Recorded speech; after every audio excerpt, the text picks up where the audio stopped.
I take half the bell peppers and half the onions and put those in. And then I'm going to use the other half in a little bit. It adds a little bit different flavor to it instead of putting it all together. But I'll saute those down till my onions turn clear. Then I pull them off too.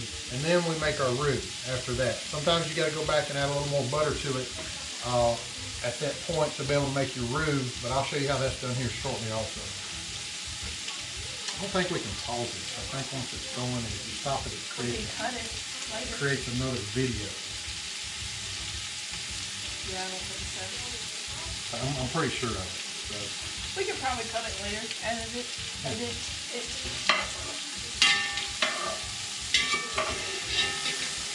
Always when cooking, you gotta stay refreshed. The recipe for that is on the too. Yeah. You need a good recipe for that. You know, if there's something out there that's already perfect, there's no sense in reinventing the wheel. So I just pick up a bottle of this every once in a while at the store and go with that. Go on, dog. Go lay down.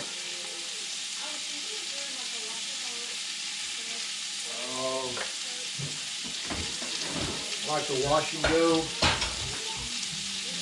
So we don't have a bunch of stuff in the way.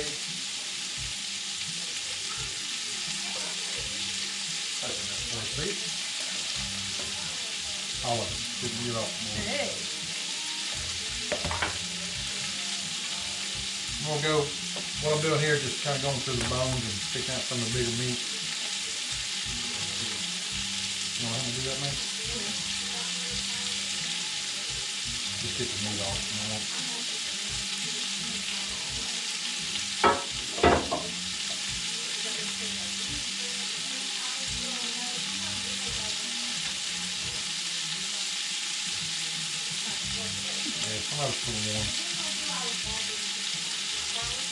Usually I drain that off and let that cool off a little bit more.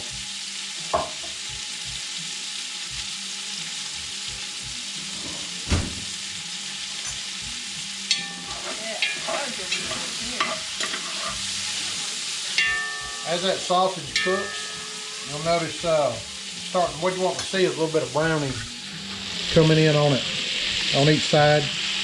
So you see some of these smaller pieces here, how they're starting to brown up a little bit. So we're going to keep stirring it. We'll keep stirring it every once in a while, let it get brown. You see that fat rendering off there? That's the good stuff that we need out of there. How's that shot there, Mace? That's good.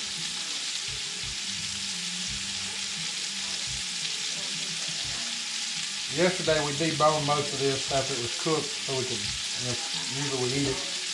And there was just a few of us yesterday, so we got a lot of it left.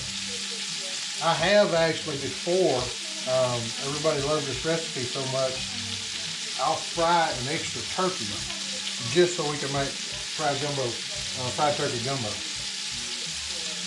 So that's basically what we did. We ate a little bit of it yesterday. Macy come home and Hayden and Deanna come over. Ian and Savannah couldn't make it. Of course, Maddie and Carly are out in Denver, so it's hard for them to make it home, but we sure did miss having everybody here for Easter. And of course, I think one of the things we're going to have to remember about 2020, and everybody will be talking about for years and years, is this daggum quarantine. I'm not going to get into the political side of it, but we're trying to do our part, stay home and be safe, and keep everybody else safe. If you want my political views, you can give me a call or something, and we'll talk about it. We'll sit around the fire in the backyard. After quarantine? Yeah, after quarantine. I think we should put that piece in there. Think we'll do what? Put these pieces in there. Because it's delicious.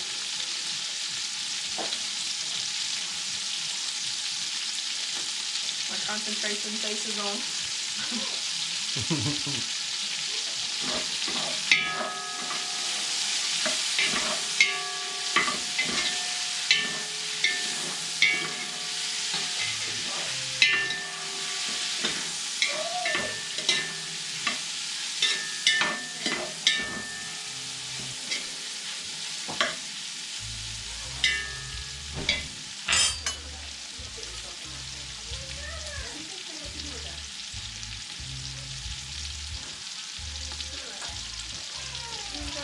missed it. She caught it. Catch it every once in a while. Blind acre finds a squirrel.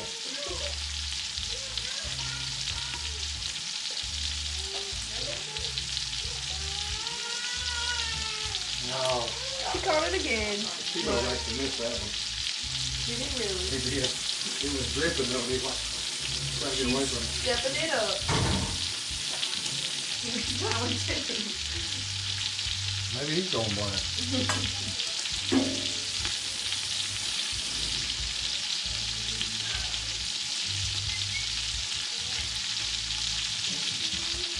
I can put sausage in there too. It ain't gonna hurt.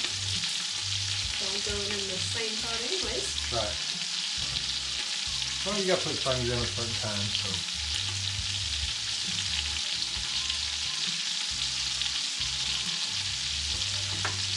I'm probably gonna get all this wrong. Everybody can correct me as we go along, but I do know that the celery, bell pepper, and onions are called the Holy Trinity.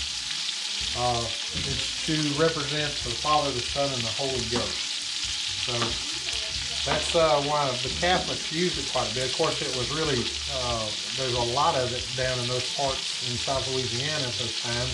And those three things were easily grown year-round because the temperature stays pretty warm down there.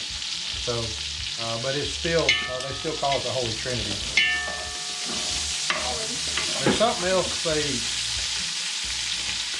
it's called a garlic something, a pope or something like that. I can't know what that was.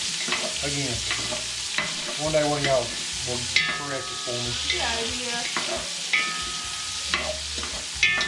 Alright, the sausage is just about there. You can tell it's starting to shrink up a little bit.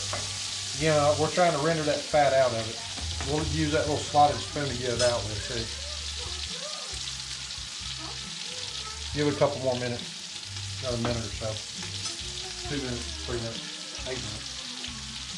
Something like that. Yeah. 10 minutes. Always be there too. Here's another thing you'll notice. Let me get the camera back over here. Whenever you're bottom of that pan, this is a Magnolite pan, so it's a heavy bottom pan. You hear somebody talk about a heavy pan. This is an all aluminum pan. Magnolite is what they're called. There's some other brands out there. This is just the ones that we find around here and that cook the best for us or me.